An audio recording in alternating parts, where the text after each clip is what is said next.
Band screws over the producer. Here's another little tale from the days when I had my own production studio. My studio was located in a larger rehearsal/recording studio complex in South London.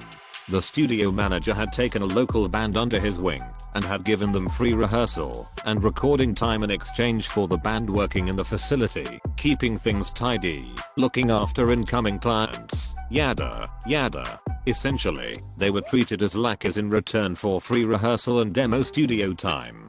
Now these guys were seriously good, a really decent hard rock outfit who were all very talented young musicians. They also had zero attitude, something of a refreshing outlook in those days. One day, the keyboard player, Chris, and not his real name, came into my studio and told me that the studio manager had decided that it was time for them to put out their first single. To that end, their manager had forked out for 3 days in a frontline studio, together with the services of a very well-known producer. In other words, several thousand quid's worth of investment. Cool, I thought, and about bloody time. Chris then asked me if I'd be interested in programming all his keyboard parts for the recording.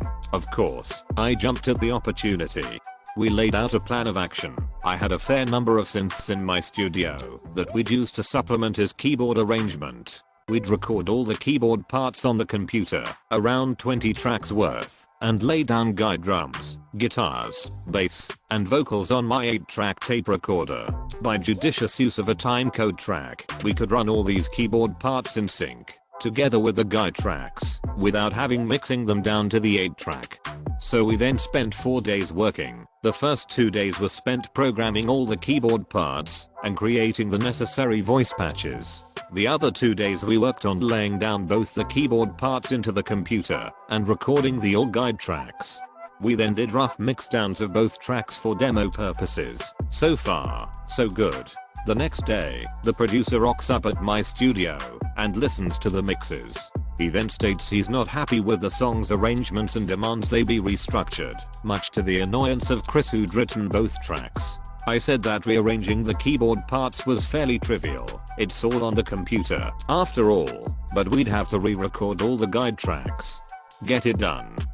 So, another day to rearrange the keyboard parts to the producer's notes and another day to re-record all the guide tracks, all the while thinking, well, that's another 2 days on the bill bonus. Again, we produced rough mixes, and finally got the grudging approval of the producer. Come the day of recording, I cart all the gear we'd used up to the studio. I laid down the timecode track onto the 24-track on the studio, and patched in all the synth gear to the mixing desk, so that they could drive all the keyboard parts from the computer without having to lay them down, or submix them onto the multitrack. For the curious, the drums occupied 12 tracks, guitar, and bass to each, and there were 4 vocal tracks, 20 tracks in total. Another 2 were taken up with the rough mix as a guide, leaving 1 track spare.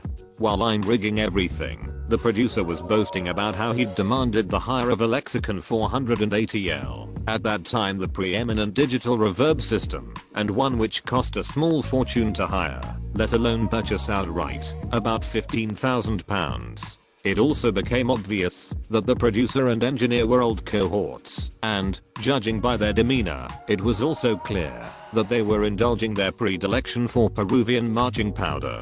3 days later I get the call that they're all finished and to come and collect my gear. By the time I get there in the evening, the only dude on duty is the tape operator. He asked if I'm interested in hearing the final mixes. Of course I am, so after loading all my kit into the van, I go back into the machine room to hear the results. I was horrified. Guitar so high in the mix it was obscuring the vocals sounding like strangulated chickens, the drums. The less said about them, the better. Think flatulent warthog in a bath of custard. The bass, what bass, and the keyboard parts that I'd spent so much time on virtually non-existent. I was incensed and expressed my annoyance at the tape op whilst reminding him that I was not having a go at him personally. I then took all the kit back to my studio and went to the pub for the calming influence of a large single malt. The next day I'm in my studio sorting out some stuff when the phone goes off. It's the producer, apoplectic with rage at the comments I'd expressed to the tape opus. Holding the phone away from my ear, he was rather loud. I'll let him rant on until he ran out of steam. I then suggested he bring his tape down to the studio and compare it to my mix in front of the band and their manager and let them make a determination as to the relative merits of the two mixes. He bit, and the next day he shows up full of bluster and bravado. We adjourned to the main studio and played back both tapes to the assembled folks. Afterwards the silence was palpable. The band expressed their opinion that my rough mixes were far better. The manager, however, said that he thought the producer's version was superior.